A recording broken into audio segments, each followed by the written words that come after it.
Hey everybody, John King with Summit Funding, and it's official. I'm late. No, that doesn't mean I'm pregnant. It means I'm late. This is the first time that I've been late on a live video. So I had some connection issues and I didn't have a camera. It wasn't working. I had to reboot my computer, but I'm here and we're ready to roll. So thank you for joining me today.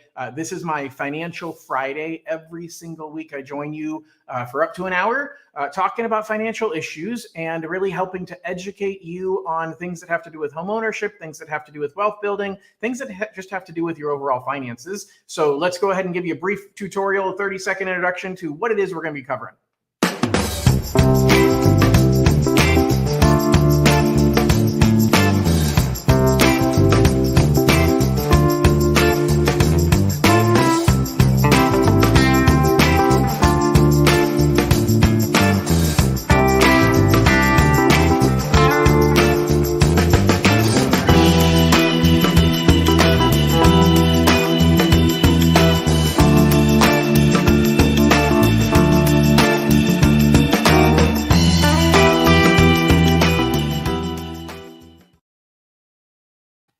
All right, well, let's roll right into today's topic. So today's Financial Friday topic is really going to be on a topic that if it matters to you, it matters.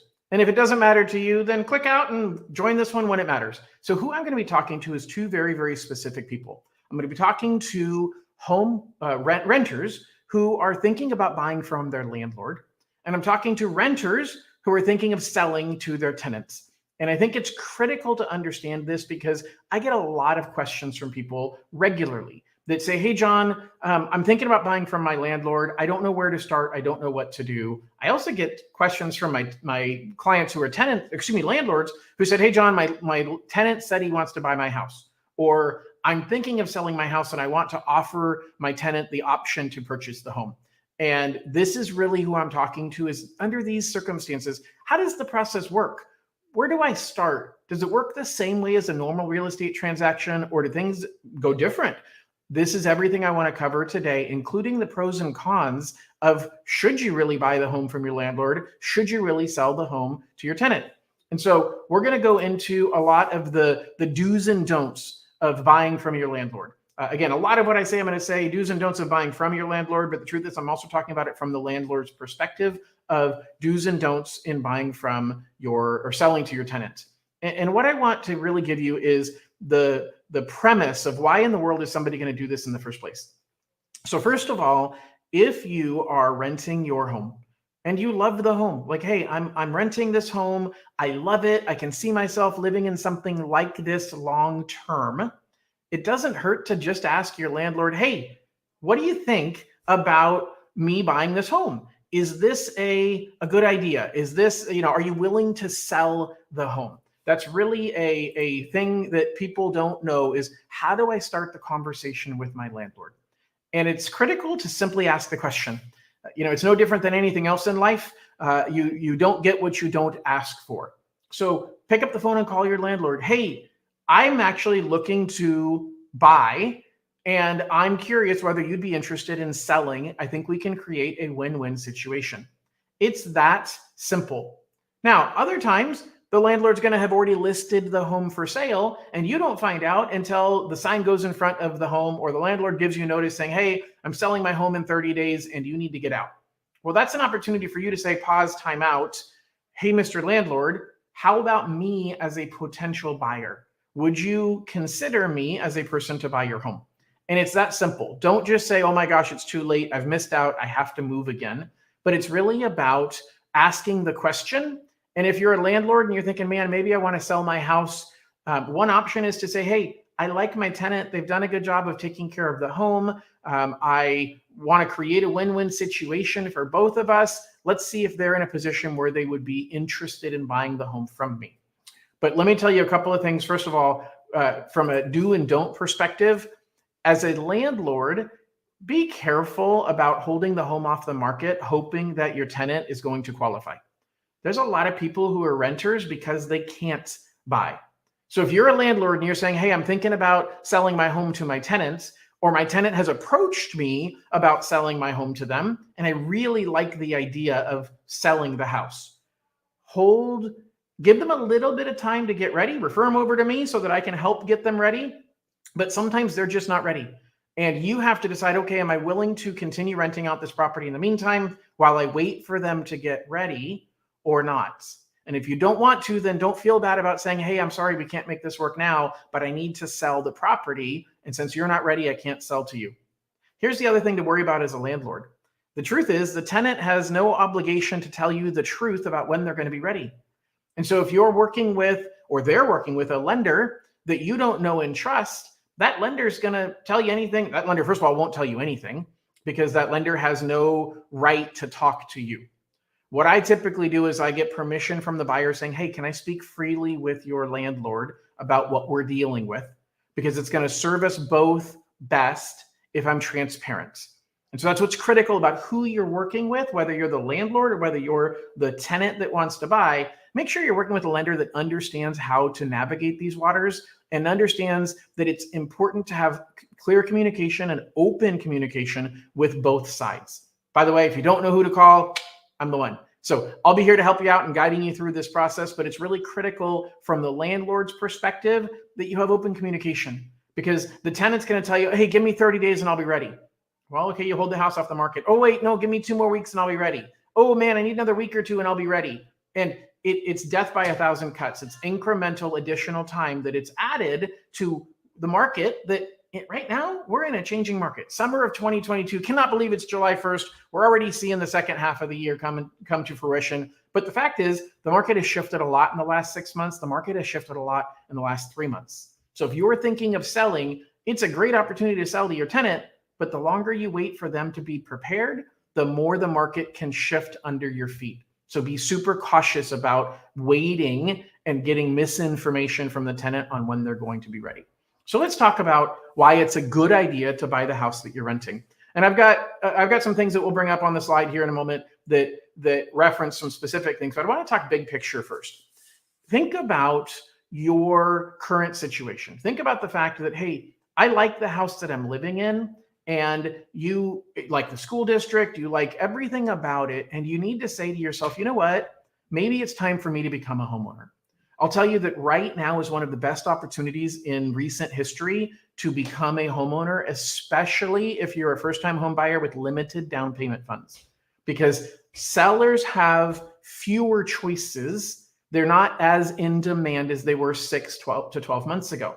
If we rewind over the last 2 years, we had super high demand for homes with very few homes listed on the market.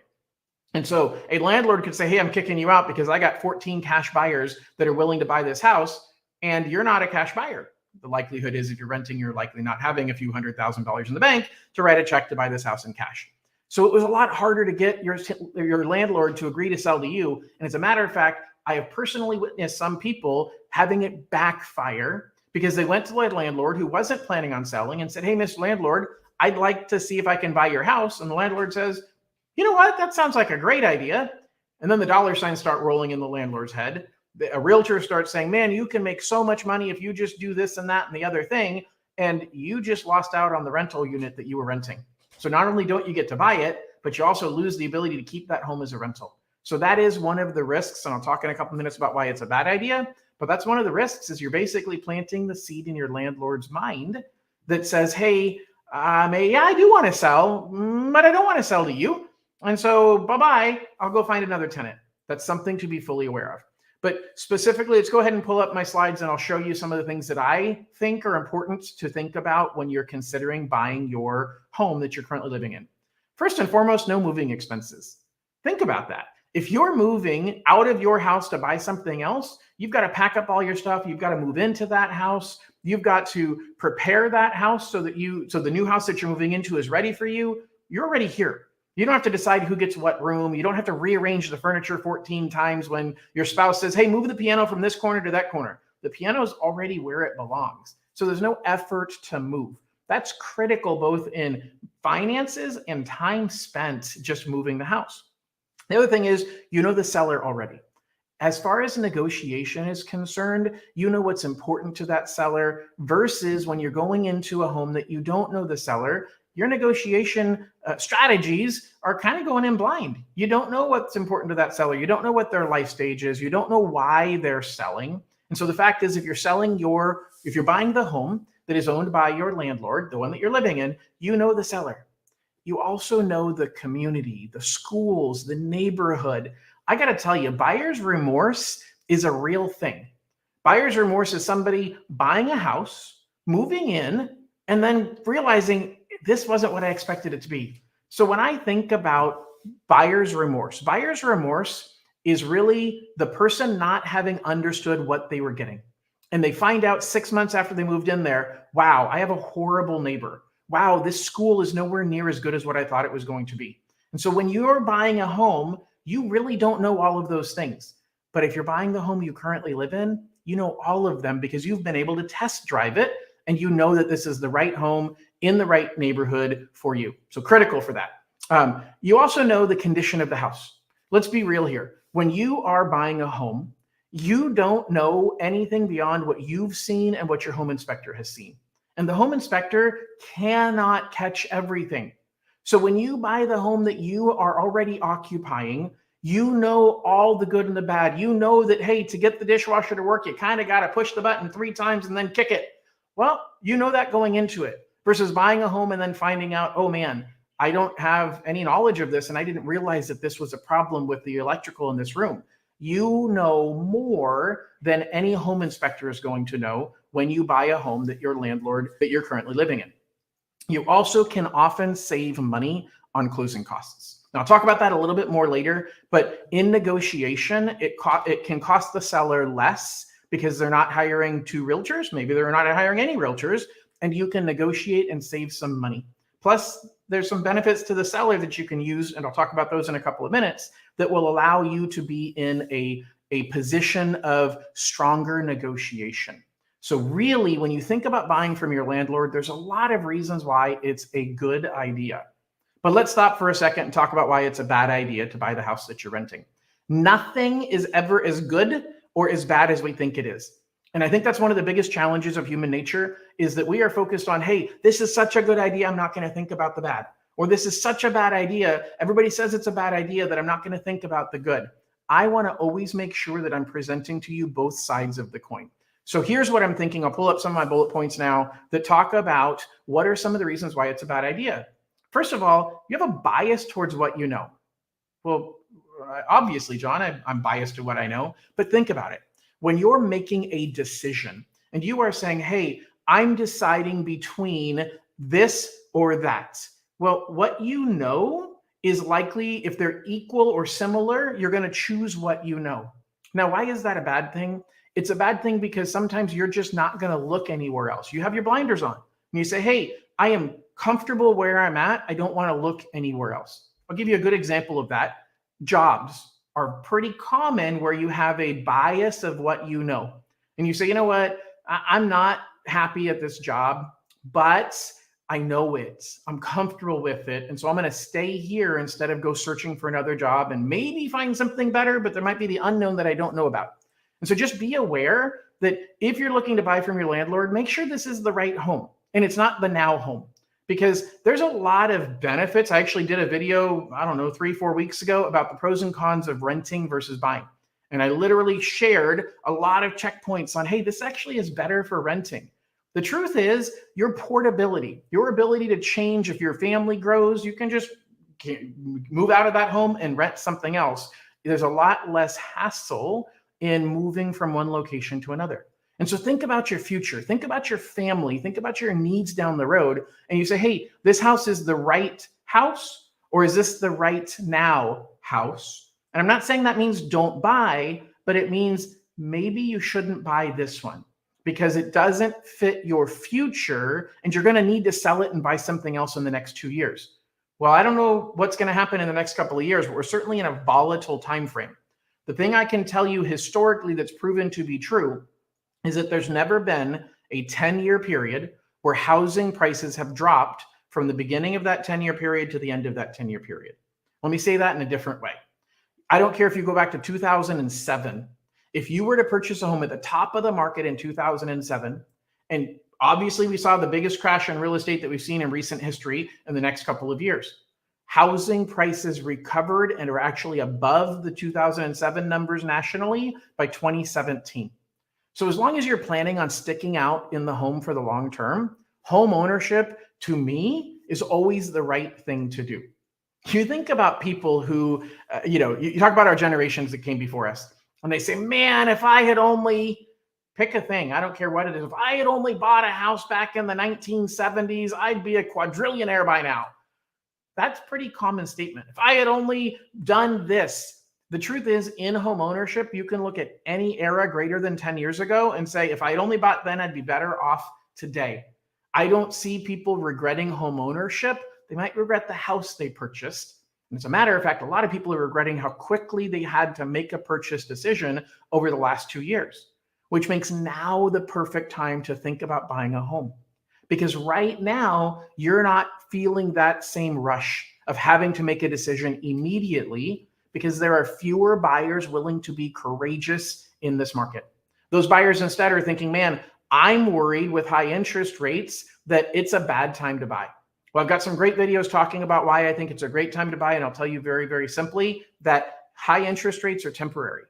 But what we're going to end up with is when interest rates end up coming back down, let's assume that they come back down, and I think they will, then high interest rates are going to lead you to a market where rates are going to go down, and everybody else is going to want to buy at that time. And now you're going to be back to the same problem of not being able to pick the home that you want. So recency bias is super critical. The other things that I've got here are, have you looked at other homes? Again, that's kind of what I was talking about is, have you seen what's out there? Because you have a bias to what you know.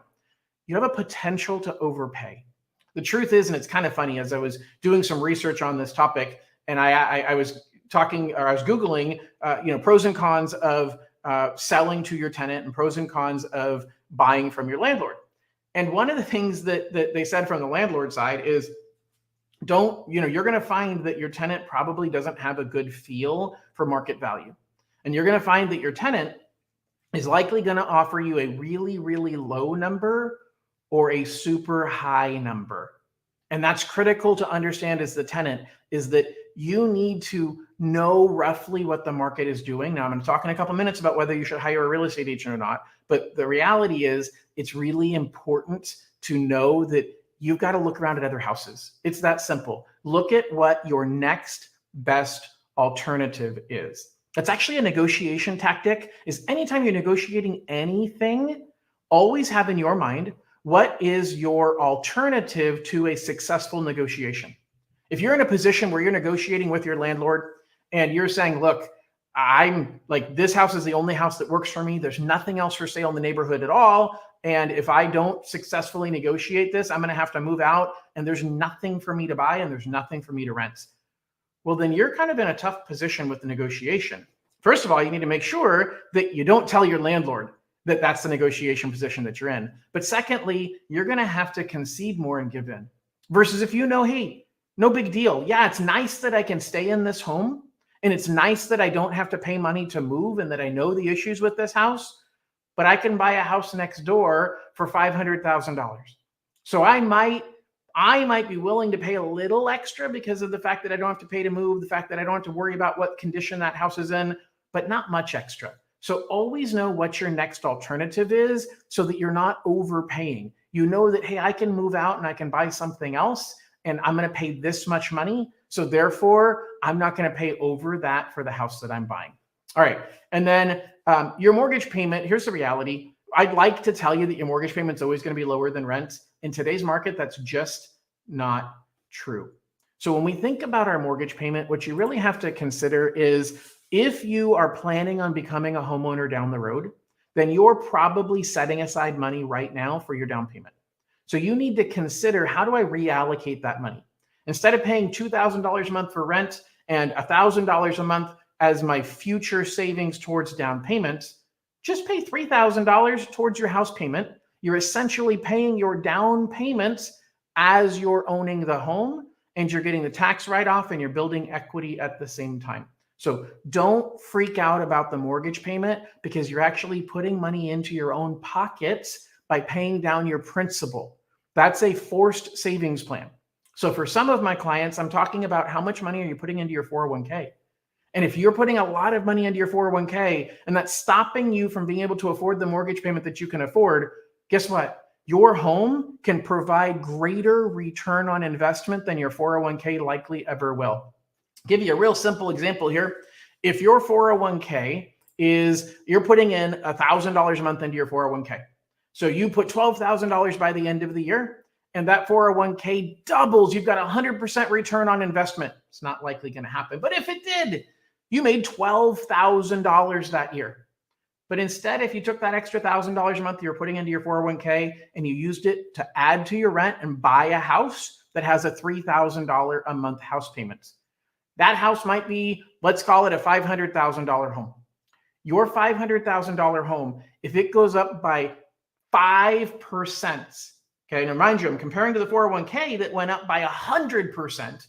If your $500,000 home goes up by 5%, you've grown by $25,000. It's the same $1,000 a month you were just deciding, am I putting it in my 401k or am I putting it towards my mortgage payments? But the critical difference, don't misunderstand, I'm not telling you not to invest in your 401k. I'm telling you to think about where you're allocating your money right now and think about what are your roadblocks that are stopping you from wanting to become homeowner.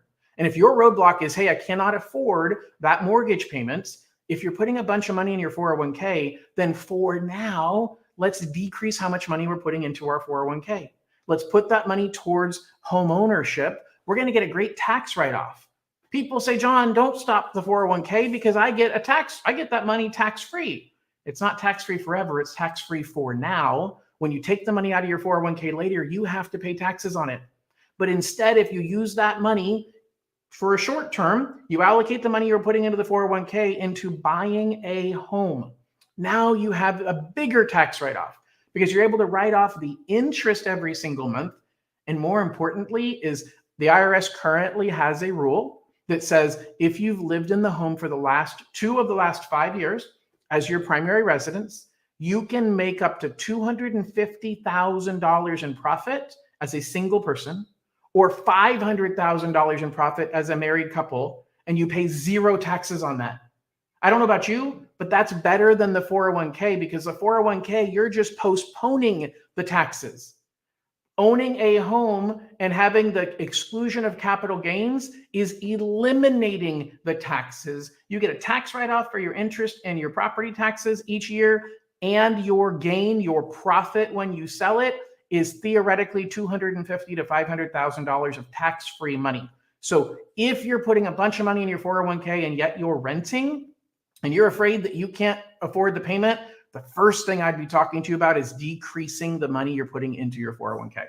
All right, so is it a good idea for the landlord to sell to you? So landlords, I'm speaking to you about why it's a good idea. The reality is everybody's situation is different. But as a landlord, either A, you were thinking about selling and you listed your house for sale and your tenant said, hey, how about me?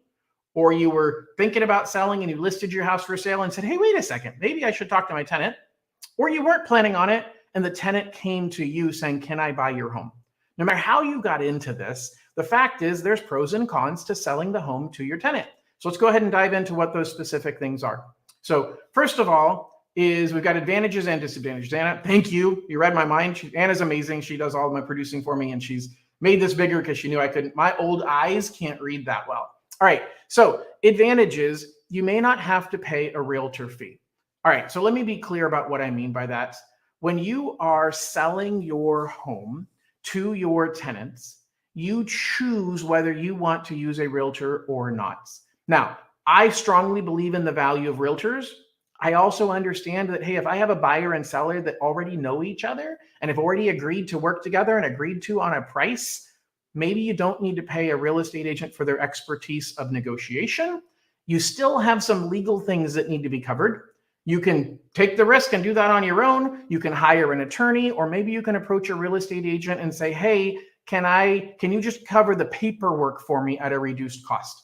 But a lot of the cost that a real estate agent has to bear is the cost for marketing, the cost for enlisting the home for sale and preparing it and advertising that home. And then you have to pay the realtor who brings the buyer. Well, the truth is those things have already happened.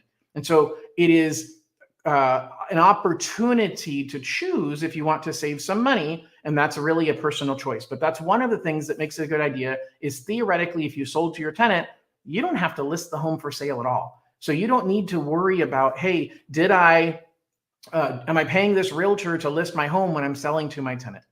You also have no vacancy costs when the home is listed for sale. What do I mean by vacancy costs? Well, first of all, if you're going to sell the home that you're renting out, your tenant needs to let the potential buyers into the house. And many tenants aren't willing to do that. And it makes it hard to sell your home. Now, in the market a year ago, it was easy to do because everybody wanted houses and there were very few to come by. But today, you have to make your home the easiest to buy and the most attractive to buy because there's a lot of competition for homes that are listed for sale. But if you sell to your tenant, you don't have to worry about it. And the reason why I'm talking about vacancy is because many landlords and many realtors advise that, hey, if this property is listed for sale, you probably want to consider getting the tenant out before you list it for sale. That way we can clean it up. We can make sure that it shows well by being staged. And we don't have to worry about when can somebody actually visit the property because the property is vacant. It makes it super easy for people to visit. But here's the problem. The problem is that the landlord now has a payment on that rental property and no income coming in. That's what I mean when I say vacancy cost. The landlord would have to cover the mortgage payment if they wanted to make the house attractive and easy to sell by not having a tenant in the home. All right, so that's vacancy cost. Same thing with no cost to prepare the home for sale. The reality is that when you're selling to your tenant, they're taking it in its current condition. With the exception of the tenant doing inspections, which I'll talk about a little bit, and asking for some repairs, with the exception of the lender saying, hey, there's some work that needs to be done. The truth is the tenant knows what's what, and they likely built that into their price that they offered or that you negotiated, versus if the tenant moves out, you need to clean it up. You need to put new carpet. You need to paint. You might need to change, patch holes in the wall. All of those things that need to be done to make the house as marketable as possible. You don't have to worry about those expenses when you're buying from the landlord. All right, when you're selling to your tenant. You're going to close escrow sooner and get your money sooner. And you're also going to have some advantages in negotiation. What do I mean by that? Well, first of all, the fact is you don't have to take the time to get the tenant out. You don't have to take the time to prep the house for sale. The moment you decide to sell and your tenant decides to buy, you're done. Like 30 days later, 20 days later, you've got your money and the transaction is closed. And when I talk about advantages in negotiation, the truth is your tenant may not know what other options there are for houses nearby, and they have a bias that they're in love with that house. And so you have the opportunity to say, hey, look, I know you're going to save money in moving expenses, and I know you love the house and have no other alternative. And so you could theoretically get a little bit more out of the sale of the home. Now, I believe that it's best to create win-win situations. And I'm going to talk a little bit more in a few minutes about the fact that the tenant saves money, but so does the landlord saving money. So there's a way to make this work for both of you. Here's the disadvantages to selling to your tenant. First of all, capital gains. Actually, first of all, is tenant rights in California. So here's the problem. Tenants have all the rights in the state of California. And if things go bad, you're stuck with that tenant living there. They don't own the home. They can't buy the house because something happened in negotiations, something happened in their approval, and you had a good tenant that now turns into a bad tenant. They decide, you know what, I'm not going to pay you. You better work on evicting me. And it could take you a really long time to get them evicted and a lot of expense to get them evicted. And so it's critical to understand that just like if you're a tenant and you offer your landlord to sell to you, you might lose a good thing. The truth is that when you're a landlord and you offer to sell to your tenant, you might lose a good thing. The other thing that I want to talk about on disadvantages is capital gains taxes. So here's the deal. One of the best things about home ownership, both whether you're a landlord or you're an owner occupant, is the amount of money you can save in your taxes, especially in capital gains taxes. But as a landlord, if you sell your rental property, you only have really two basic options. You can sell it as a 1031 exchange, which means you're trading one investment property for another, and you're postponing the taxes. You're transferring the taxes owed from this property to this property, or the profits is just being shifted from one property to another. The benefit of that is that you don't have to pay taxes on it now. But if your tenant comes to you and says, hey, do you want to sell the house? And you say, yeah, that sounds like a great idea. Odds are you aren't planning on doing a 1031 exchange. So you want to stop for a second and say, wait, what are my tax consequences? And is this a good idea to have to deal with those taxes today? So just process that, talk to your CPA. Maybe a 1031 exchange is a great idea. Maybe it's not, but it certainly is a negative you need to be aware of, is when you sell your home, there's going to be tax consequences to that. And you need to make sure that you fully understand that and include that in your decision making. All right. So John, you talked earlier about how to start this conversation with my landlord, but what if there's a property management company involved?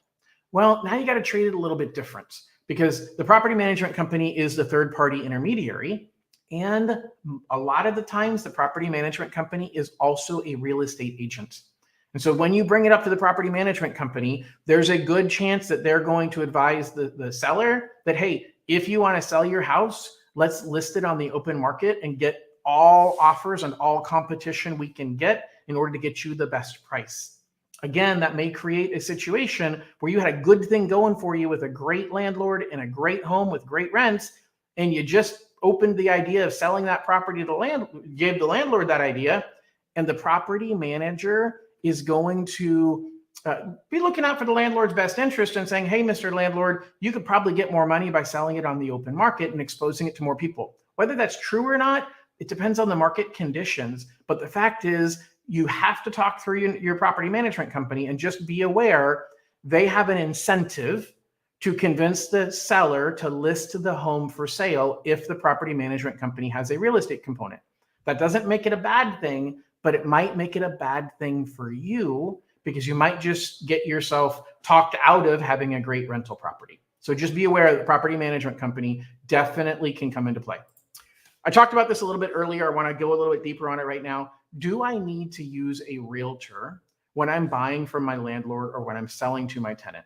The fact of the matter is, no, you don't. I think a realtor provides a lot of protections. I think a realtor is an important part of understanding the process and navigating those waters. But the reality is, if you're selling a home and you already have found the buyer, a real estate agent, half of their work is helping you to list the home for sale and to find the buyer and to bring the buyer in. Now, that's not all of their work, but the reality is, talk to the realtor and say, hey, I've already got a buyer. I want your guidance through this process. Find out if they're willing to negotiate what you're paying to them. It's also possible to do this without a real estate agent. Again, I'm not advising it. There's things that I can help and the title company can help fill in on things that a realtor would normally do, but there's a lot of things we cannot. I'm legally prohibited from giving certain types of advice. And so if you're proceeding without a realtor, just understand you lack some protection that you would have otherwise. But here's the other side of it. You can take that additional cost savings and share it between the seller and the buyer. And that's a really good opportunity for negotiation. Because if the landlord doesn't have to pay as much money, so typically it's anywhere from 4 or 5 to 6% of the sales price is paid to the two real estate agents that are representing, total is paid to the two real estate agents that are representing the buyer and the seller. If you go to your landlord and say, hey, I want to buy your house, and the landlord says, great, I'll sell it to you, and you guys, write up the paperwork yourself, the fact is the seller pays those fees traditionally, and the seller won't have to pay those fees. So most people say, let's just knock that off the price of the home, and I'll get the home for a little bit cheaper. That's one way to approach it. The other way to approach it is to ask the seller for a credit towards closing costs, because that's the single biggest hurdle people have to becoming homeowners, is they don't have a lot of money for down payment and closing costs. When you're buying from your landlord, you can take some or all of the money they're saving by not paying a real estate agent to sell the home for them, and apply that towards your closing costs. Now, you might be able to get a loan with down payment assistance that covers your down payment. The seller pays your closing costs, and the seller may pay less towards your closing costs than what they were going to spend for realtors, which is what I look at as a win-win situation. If I can negotiate, which by the way, I cannot negotiate on your behalf. So if you don't use a realtor, you're on your own. If you want to make sure you're not overpaying, you need to use a realtor to make sure that you're seeing other homes that are out there on the market and that you know that you're getting the best value for this particular home. Okay. But here's the thing that changes. If the landlord has already listed the home for sale, the landlord has already signed a contract with the listing agent that says, I'm going to pay X percentage for the sale of this home. That is split in some way between the agent that lists the home and represents the seller and the agent that buys the home, that brings the buyer, I should say. The selling agent is what that's called. And they bring the buyer and represent that buyer on the purchase of the home. Well, if the landlord already signed that agreement, then that preset money is already spent. Your ability to negotiate and say, hey, it's not costing you as much for me to buy your home, you've lost some leverage there because they've already agreed to pay a certain amount to the realtor. And whether you bring your own realtor or whether you use the realtor that they've hired, the fact is the seller is typically paying the same amount. That realtor is just representing both of you and making twice the amount of money. So that might be a good thing. It might not be a good thing. What I'll tell you is that a lot of realtors have high ethics, and some realtors won't represent both a buyer and seller. Some do it, but they're super ethical and clear that there's a conflict of interest and that they are clear on what they will and won't share. Some realtors aren't so transparent about that. And you have to wonder how much accurate information that you're getting when it's essentially like being in a trial and having the same attorney that represents the guy suing you to represent you. It isn't always the best plan. It can work sometimes, but just be aware that if the landlord has already hired a realtor and listed the home for sale and you want to buy that home, you need to talk to the realtor, talk to the landlord, but it's likely that you're going to want to bring your own realtor in to represent you because the money has already been allocated to pay for that. You're just not going to have as much of negotiation strength on cost, but you still have negotiation strength because, hey, Mr. Landlord, you don't have to worry about the carrying cost of the property being vacant. You don't have to worry about fixing up this home and painting it and redoing the carpet because I already will take it in its current condition. And so there's still some benefits you can offer the landlord. So when should you start talking to your lender? First of all, I'm your lender, right? Right. When should you start talking to me? As soon as you think there's a chance you want to buy the house from your landlord and well before you approach the landlord. Because I said earlier in this broadcast, when you go to your landlord saying, hey, Bob, I'd love to buy your home. What do you think about selling it?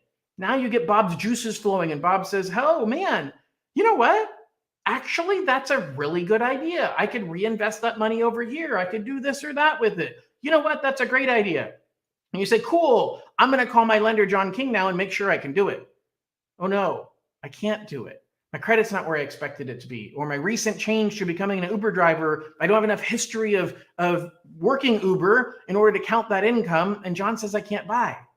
But I just convinced the landlord that it's a good idea for him to sell.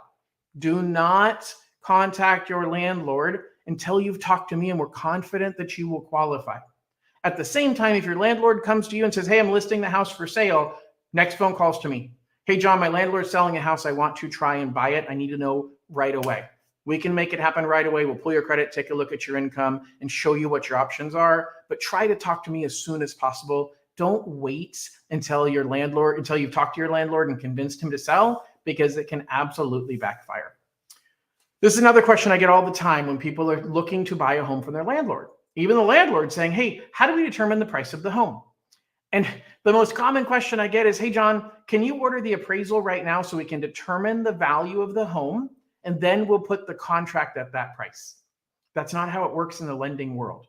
The lending world changed back in 2010, 2011. A lot of regulations came into play after the last market crash. One of the biggest problems with the market prior to the crash was there was no controls over the appraisal process. One of the controls they put into the appraisal process is they said, look, the appraiser has his own opinion. The appraiser's job is to determine fair market value, or at least that's what we perceived. But the reality is that's not the appraiser's job to have their opinion of what they would pay for the home. The appraiser's job is to confirm on a purchase that you're not the only one crazy enough to pay this much money for a home. Now, I need to dive deeper in this so you fully understand it. The appraiser is not telling you his opinion, her opinion of what they think your house should be selling for. On a purchase transaction, the appraiser's job is to say, hey, the buyer and seller have already determined fair market value. Fair market value is what the seller is trying to get the highest price they possibly can. The buyer is trying to pay the lowest price they possibly can. And wherever those two meet, that's fair market value. That's called the invisible hand of economics. And it guides market value because depending upon supply and demand, the seller wants to maximize how much he pays. The buyer always wants to minimize how much they pay. Fair market value is determined when you have one buyer and one seller coming to an agreement. If you have two buyers willing to pay that price and the seller says, well, that's great, but if both of you will pay that price, I want to bump the price until only one of you is willing to pay it. If you have no buyers willing to pay, you have three sellers in the same neighborhood and no buyers, then the sellers have to start lowering their price until one buyer comes out of the woodwork and says, yep, I'll buy for that. So the fair market value is not determined by the appraiser. The fair market value is determined by the purchase contract. The appraiser's job is to confirm if that is realistic. Because here's what ultimately could happen. What if the buyer was buying the house they grew up in? That buyer is willing to spend a lot more for that house because no other house will do. This is the house that I grew up in. That mark on the wall is where I bumped my head when I was 7 years old. And the memories here are super important to me. That means you're willing to pay more for it to get it. But if you cannot succeed in making your mortgage payment, the bank needs to sell it to somebody else. And nobody else is willing to pay what you were willing to pay because nobody else has that sentimental connection to that home like you do. That's what the appraiser's job is to confirm, hey, does the market support this value? So I just took a really long way around. Okay, John, how the heck do we determine then the market price? You guys have to pick it first. The buyer and the seller have to come together and pick the market price. Now, could you hire an appraiser? Are there appraisers out there who will give you their opinion of market value? Yes, there are. But I can't use that appraisal for the loan. So if you did that, somebody's paying the appraiser for their opinion of market value. And then you're going to pay for another appraisal again because I have to order an appraisal. It cannot be ordered by the buyer or seller. And the contract has to be consummated, has to be a written agreement between the buyer and the seller with a set purchase price before I can order my appraisal. Some people say, John, we're just going to go with Zillow. Zillow says that the house is worth $450,000 and that's what I'm going to pay, or that's what I'm willing to sell it for. Zillow's going to make one of you be very sorry later. Zillow is an algorithm. It's a ballpark of numbers. Let me ask you this. If you don't know this, Zillow used to buy homes from sellers and then turn around and resell them, and they got out of the market in December of last year. The reason they got out of the market is because they couldn't make a profit, because they had a hard time determining how much to pay for a home and then turn around and sell it and make a profit. If they couldn't figure out how much to pay to buy a home and know how much it's going to sell for, then why do you trust their number to say this is how much I should sell my home for, or how much I should buy this home for? Zillow is a ballpark. You need to either hire somebody like an appraiser or have a realtor. Maybe you choose, hey, I don't want to bring a realtor into the transaction, but I'll pay a realtor to do a market analysis, to show me what other homes are available in the neighborhood and give me an idea of what this house really should be selling for. It's called a CMA, or comparative market analysis. That's another way to get a feel for it. But ultimately, you've got to negotiate the price of the home before I order the appraisal. Then the appraiser will say, is this reasonable based upon current market trends? So the appraiser won't let you overpay. If you negotiate a price and you say, hey, I'm willing to pay $450,000 for this home, and the appraiser is looking around and he's like, I see a lot of homes in this neighborhood and they're all selling between $390 and $430. I can't justify $450. Now, $390 is kind of the low end, $430 is the high end. So because you got into contract at $450, the closest I can come to that is $430. Now, exact same circumstance. Comparable sales show 390 to 430, and you went into contract anywhere between those numbers. The appraiser is going to come back and say, yes, your home is worth what you're paying for it. And you might say, John, why did I pay $600 for somebody to agree with what the contract said? Because of what I said 5 minutes ago. Because the definition of market value, of price, is what the buyer and seller agreed to. The appraiser is just validating that fact. So if you wrote a contract at $395, the appraiser is going to say, yep, that's within the 390 to 430. Now, if you wrote a contract at $375, the appraiser is going to say, you know what, the comps I see are between 390 and 430. I'm going to appraise this at 390 because that's the closest to the range that your contract price is. So it's a lot of information, but really, really helpful when you're thinking about how to price a home, what offer to write on a home when you're not using a real estate agent. But this is why it's critical to use a real estate agent. Even a doctor wouldn't operate on themselves. An attorney isn't going to represent themselves in court, and you're not a real estate agent. So trying to decide how much to pay for a home without having an expert on your side is where you run into some major, major challenges. That also goes into who writes the contract. Now, if you still choose not to buy using a real estate agent, we can have a really simple, we can have a title company write what's called escrow instructions that simply say, hey, the seller agrees to sell, the parties have come together and agreed on this price with this amount of credits closing on this date. Credits being any cost the seller is paying towards the buyer's closing costs. And we get the buyer and seller to agree that, that's a binding contract.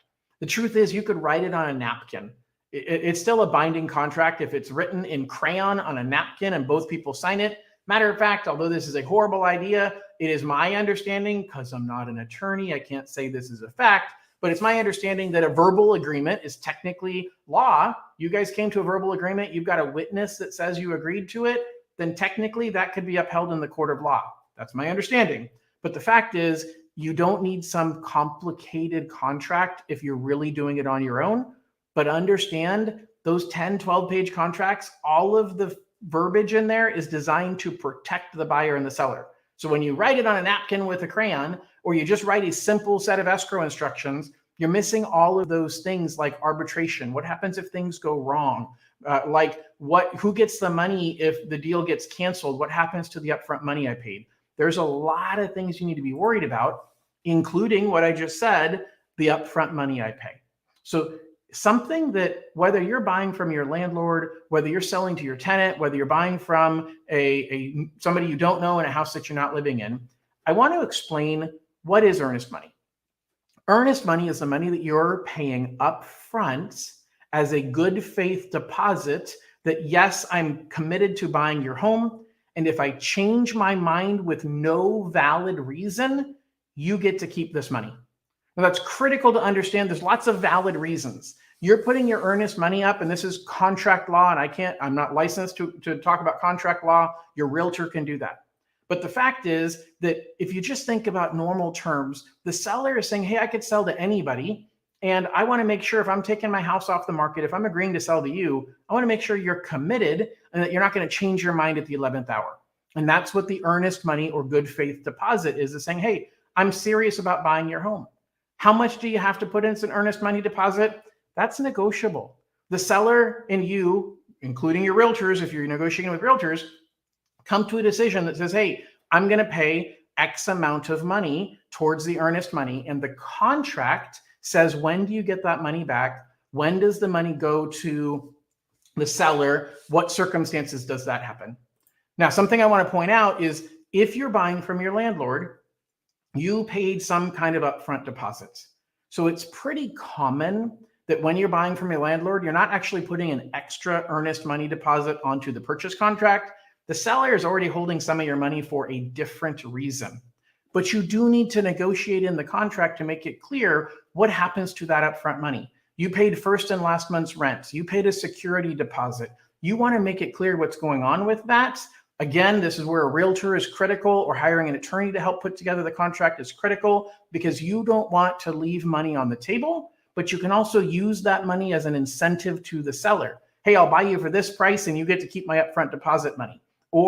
But don't just do, that's actually the worst thing to do, because that money is yours. You can actually apply that money towards your closing costs on the purchase. So when you're in a negotiation, make sure you're involving me, not because I can negotiate, but so that I can advise you and your realtor, if you're using one, on strategy. What steps do I need to take to make sure that I'm not short selling myself and putting myself in a bad position? And for a lot of home buyers, the upfront cash is the biggest challenge. There's ways we can use the previous first and last month's rent, your earnest money, the credits that come from the seller to help decrease your upfront cost. Speaking of costs, you've got to pay for closing costs. Now, when you purchase a home, the closing costs are going to be anywhere from $6,000 to $15,000, and that's on top of your down payments. Now, recognize there's programs that have as little as 3.5%, 5% down payments. There's programs with zero down payment. There's even programs where they'll give you assistance to pay your down payment. But your down payment is separate from your closing costs. And the closing costs, being anywhere from $6,000 to $15,000, have to be paid for by you or by the seller. But that's where you can negotiate, because if the seller is saving a bunch of money in closing costs or a bunch of money in carrying costs, you can negotiate and say, hey, I want you to apply that towards my closing costs. You can use the earnest money or not the earnest money, your security deposit, and apply that towards your closing costs. There's lots of options for how to pay the closing costs, and it's critical that we negotiate that appropriately up front. The next thing I want to talk about is inspections. Look, you live in the home. You're buying from your landlord, but you still don't know what you don't know. Now, it's up to you whether you do an inspection or not, but I strongly advise anybody buying from their landlord, spend the extra few $100s and get a home inspection done, because there's things going on behind the scenes that you want to be aware of. That doesn't mean that you don't buy the home, but it might come into negotiation saying, hey, I didn't realize that the air conditioner's been here for 30 years and that it's almost on its last leg. I want a credit. I want you to replace the air conditioner. I want whatever. There's so many things that we can negotiate, but you don't know it if you don't know it. So don't assume just because I've lived in the home, I don't need to get a home inspection. The fact is there's other things going on that you may not know, but I'll tell you, a lot of people who buy a home from their landlord skip the home inspection. A lot of times they do that for cost and they think they know the home. I'm telling you that there's some challenges that you're potentially exposing yourself to. So just be aware of that fact. All right. So what happens if the transaction falls apart? Well, first of all, if you've got an appraisal done, that appraisal money is spent. If you've done any inspections, those inspection dollars are spent. And then it's a matter of what happens with your earnest money deposit, the upfront money that you paid, and the contract should outline who gets that money. But here's the truth. You're now in a tough situation because the landlord-tenant relationship has shifted, because you tried to buy the home or you tried to sell the home and the deal fell apart. And so the chances of that relationship going back to the way that it was are pretty slim. So I've said that a couple of times. Just make sure that you understand the pros and cons of that.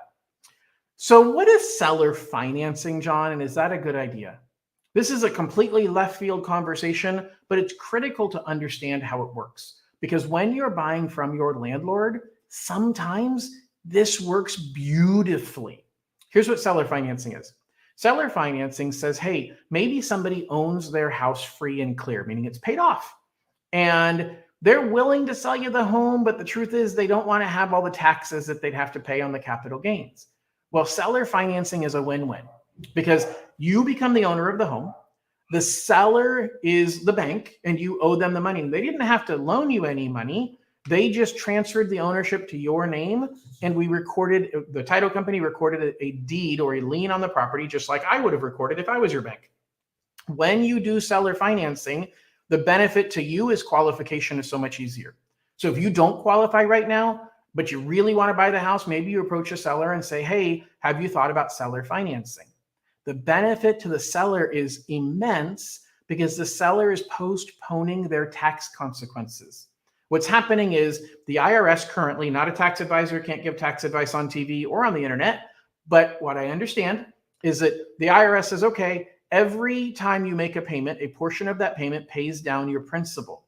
That's the only portion that the seller had to pay taxes on at that time. So if you bought the house for $500,000 and in the first year you paid down $20,000 of principal, they're only paying capital gains on that $20,000.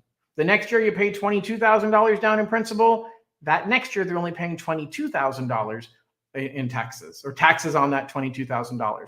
It delays when they're taxed and spreads it out over multiple years, which can save the seller a considerable amount of money in taxes.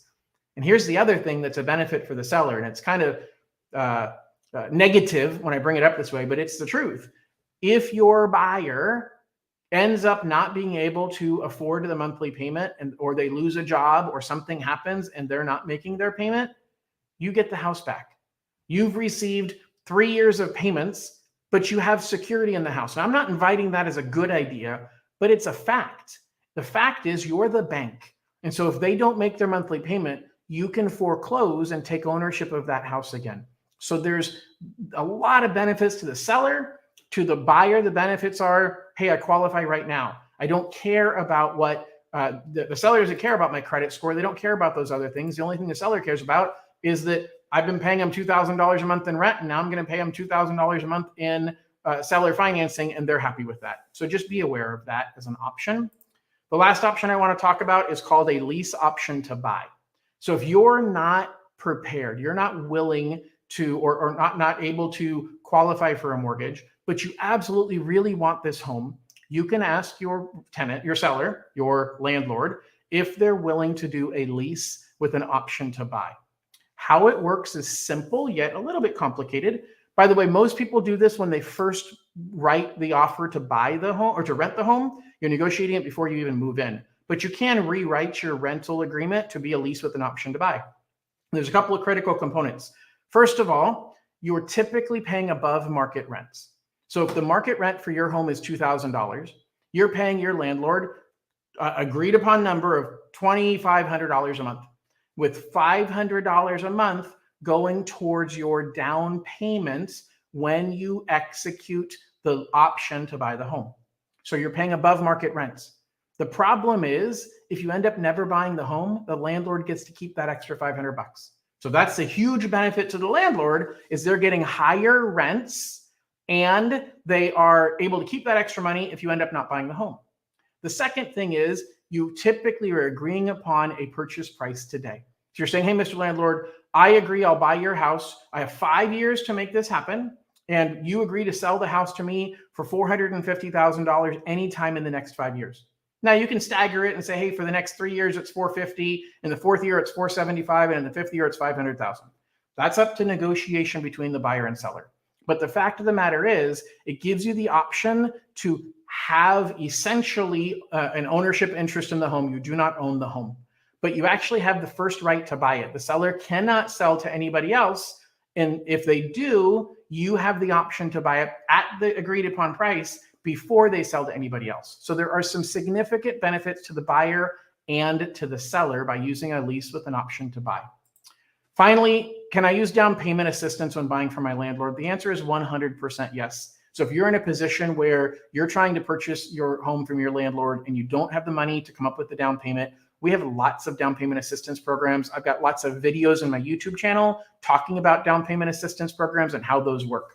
So at this point, my hour is up. I've covered a lot of information. I want to thank you for joining me. I continue to provide this information weekly so that I can help you be educated. And also, if you're watching this after the fact, please post any comments you have. If you'd like to talk about how this is going to work for you, please give me a call, give my team a call. We'll set up a consultation. And if you like the information that I'm providing to you, please go to my YouTube channel, subscribe to my channel, like, comment, and share the videos. That helps push the Google algorithm so that YouTube shows this to more people. I would really appreciate that. I appreciate y'all listening to me today.